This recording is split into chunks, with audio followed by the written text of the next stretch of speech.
Russia is spreading its wings, and make no mistake, the country wants to be a player once again in both military and commercial aviation.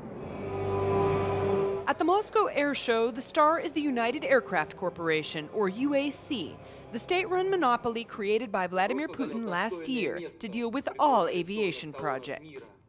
In addition to maintaining leadership in military aircraft, the plans of UAC also include more active participation in the international market with competitive passenger and cargo aviation. I stressed that Russia, which today has new economic capabilities, will devote its utmost attention to the development of high technology in the future.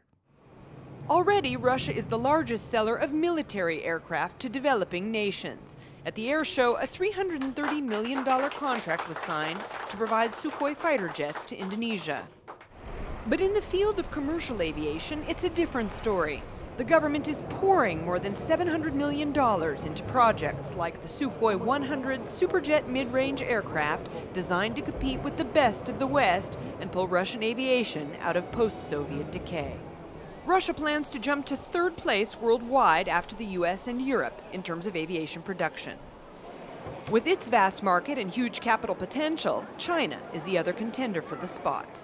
We understand just two players in the world, Russia and China, has a chance to be third manufacturers, third players in the global market.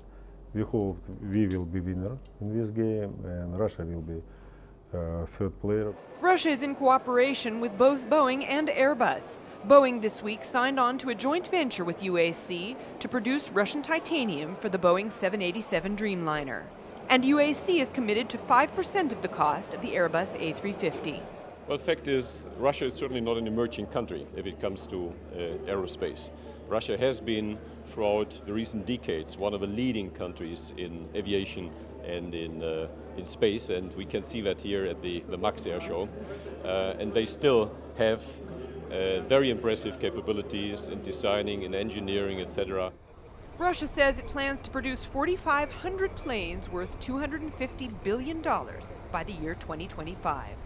The goals Russia is setting in aviation may be ambitious, but the reality is enough to bring anyone back down to earth. Russia only produced 26 civilian aircraft last year.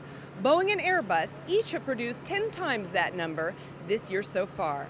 Ellen Pinchak, Bloomberg News, at the Zhukovsky airstrip near Moscow.